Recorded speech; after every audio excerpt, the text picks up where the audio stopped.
নমস্কার বন্ধুরা, তন্নিস কিচেনে আপনাদেরকে স্বাগত। আজ আমি বানিয়ে দেখাবো আলু মাটন রেসিপি। এই রেসিপিটা কিন্তু আমি একেবারে অনুষ্ঠান বাড়ির মতো বানাবো। কিভাবে আপনারা বাড়িতে অনুষ্ঠান বাড়ির মতো আলু মাটন বানাতে পারবেন সেটা আমি আজকে বানিয়ে দেখাবো। এর জন্য আমি নিয়ে নিয়েছি 1 কেজি পরিমাণ মাটনটা আমি ভালো করে ধুয়ে পরিষ্কার করে নিয়েছি। আর মাটনের পিসগুলো দেখুন, আমি কিন্তু মিডিয়াম সাইজের কেটে নিয়েছি, এখানে খুব বেশি ছোট করিনি। আপনারা চাইলে আপনাদের পছন্দ মতো পিসটা করে নিতে পারেন। সবার প্রথমে আমি কড়াই গরম করে কড়াইতে দিয়ে দিচ্ছি তেল। আমি এখানে 200 গ্রাম পরিমাণ সর্ষের তেল দিয়ে দিলাম। আর এখানে নিয়ে নিয়েছি কয়েকটা আলুগুলো একটু বড় টুকরো করে কেটে নিয়েছি।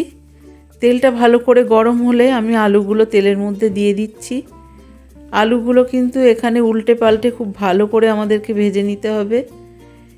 আলুগুলো কিন্তু এখানে উল্টে পাল্টে একদম গোল্ডেন ব্রাউন করে আমাদেরকে ভেজে নিতে হবে।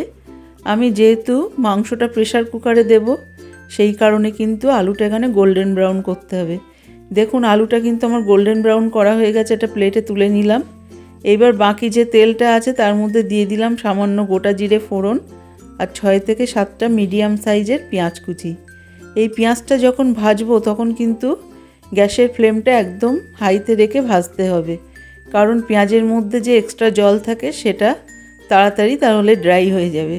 পেঁয়াজটা যখন এরকম হালকা গোল্ডেন ব্রাউন হবে তখন দিয়ে দেবো এর মধ্যে 2 থেকে 3 টেবিল চামচ পরিমাণ আদা রসুন বাটা। আদা রসুনটা দেওয়ার পরে 2 থেকে 3 মিনিট মতো আদা রসুনটাকে ভালো করে কষিয়ে নিতে হবে।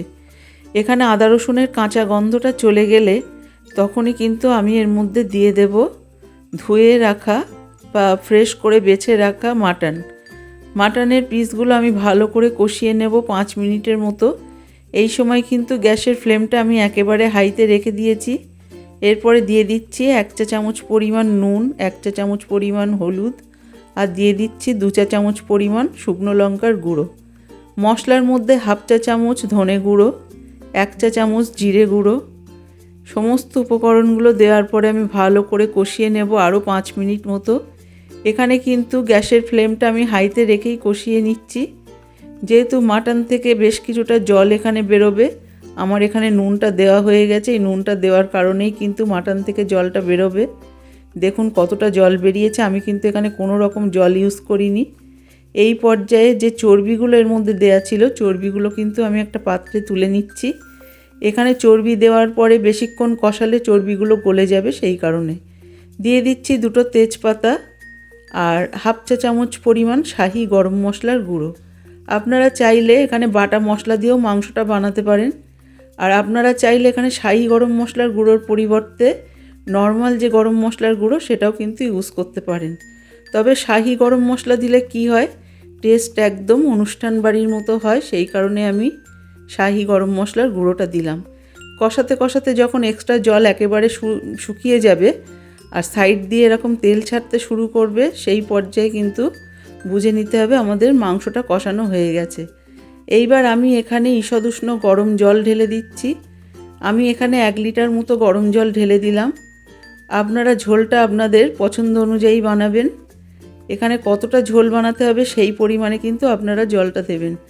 আমার এখানে মনে হচ্ছে আরও একটু জল দরকার, তাই আমি আরও 200 ml মতো জল দিয়ে দিয়েছি এবং সমস্ত মাংসের ঝোলটা মাংস সমেত আমি প্রেসার কুকারে ঢেলে নিয়েছি।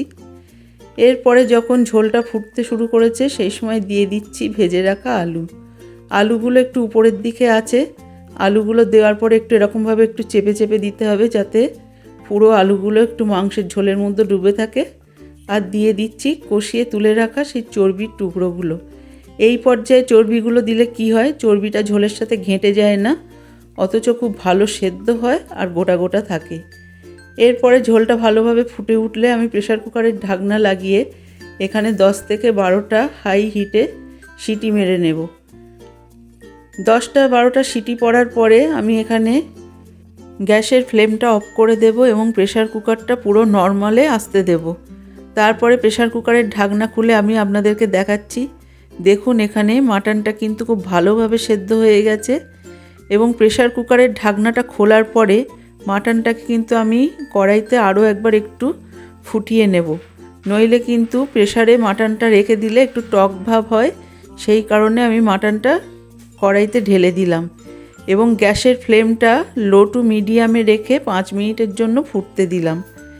এই পর্যায়ে যখন ঝোলটা বেশ একটু কমে এসছে, সেই সময় আমি গ্যাসের ফ্লেমটা অফ করে দিয়ে গরম গরম মাটনের ঝোলটা একটা বাটিতে সার্ভ করে দেখাচ্ছি।